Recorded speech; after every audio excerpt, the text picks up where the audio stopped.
We're in Vegas, and what we're talking about here is the very, very first session that we have with the client to uncover how they do the problem. How is it that they do the problem? Of course, they don't know how they do the problem because the problem happens at the subconscious level. It doesn't happen at the conscious level. So with everything that we do in our life, whether it's having a shower, brushing our teeth, the way that we shop, everything has a pattern to it that happens underneath the surface. And so rather than asking the client, how do you do the problem, they'll just look at you stunned. I don't know how I do the problem. That's fine. We're going to work it out together.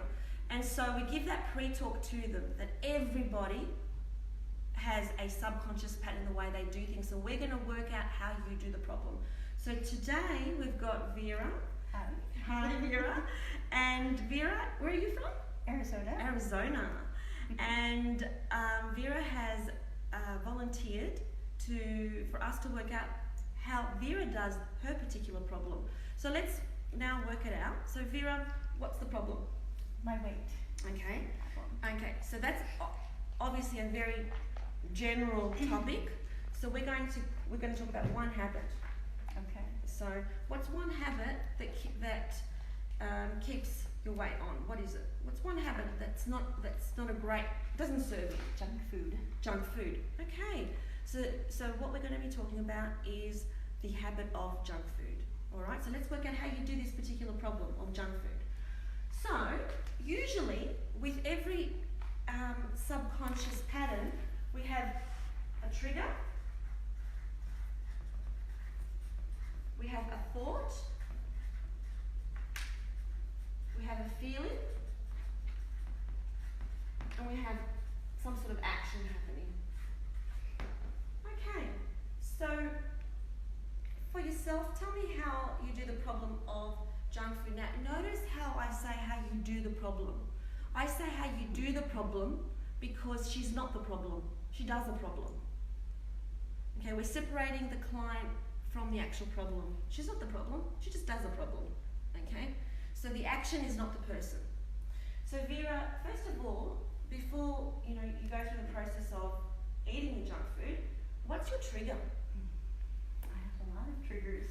Yeah, maybe over here, I think. Yeah. So I do it when I'm happy, I do it when I'm upset, I do it when I'm sad, and grieving and lonely. Okay. I'm very much an emotional eater. Okay. All right. So some sort of emotions or some sort of trigger. Now let's take on. When you said lonely, I felt energy come from that word lonely. So the lonely word. How do you know you're lonely? What happens? What's the trigger? The trigger. Well, I start feeling sad. Mm-hmm. And is it because you see somebody else doing something else, or it's a time of night, you're sitting by yourself? I guess it's feeling left out. Maybe if I know somebody that I know is out doing something, then I feel like I'm being left out. Good. Okay, so feeling left out. So Vera is feeling that she knows somebody who's doing something, but she's feeling left out. She's not actually doing it. And so what's the thought in your head, Vera? Why didn't I get invited? Why didn't I get invited? What's wrong with me? Yeah. Why aren't I good enough? What's wrong with me? Why aren't I good enough? And how does that make you feel? Lonely. Lonely? Sad. Yeah, and then what do you do? And then I eat. Okay. And I don't eat good stuff. No, you eat junk I food. eat junk.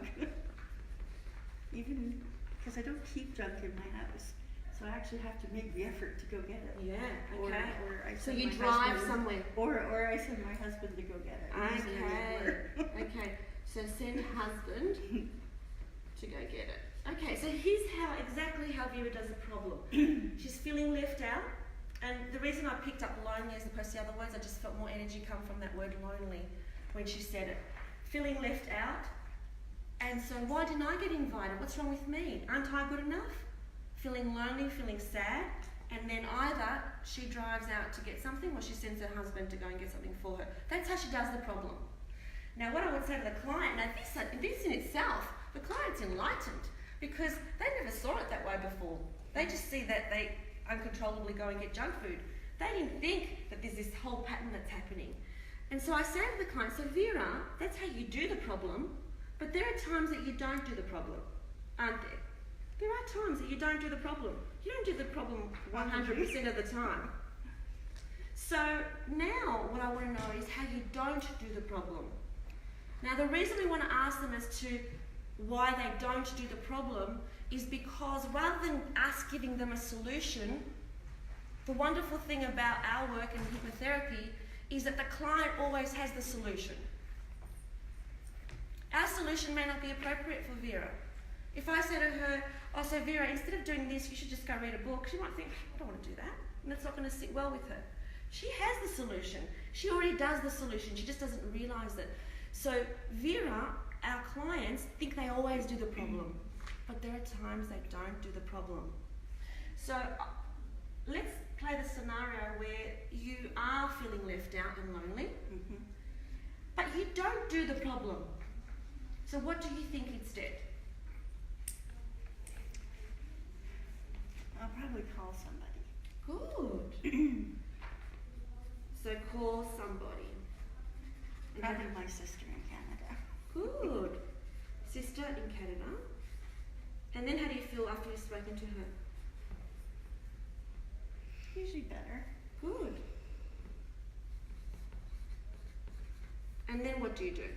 Plus it's also probably been an hour or so that we've been on the phone. So by then the urge is Exactly, past. the craving has gone. So it's been, so you feel better, an hour's gone, the craving's gone, so then what do you do instead? Just carry on. Just carry on the rest of the night. So carry on.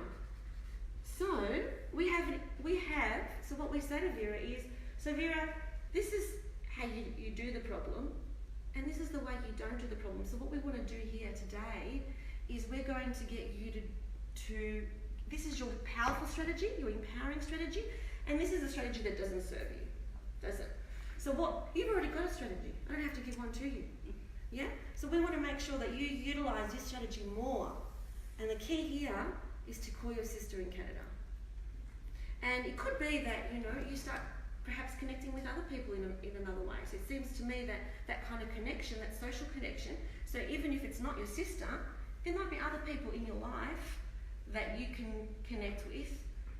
But we're not going to solve the problem right then and there in this first session, okay? All we're doing is awareness at this stage. All we want is for Vera to understand her subconscious pattern, because the very first step to change is it becoming conscious.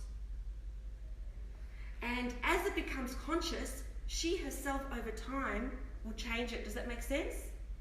So we don't need to say, and so now Vera, from now on, you need to call your sister. She's already, this is processing in her head already by herself. She knows her pattern that doesn't help her, and she knows the pattern that helps her. So thank you very much. Thanks very much for that. All right.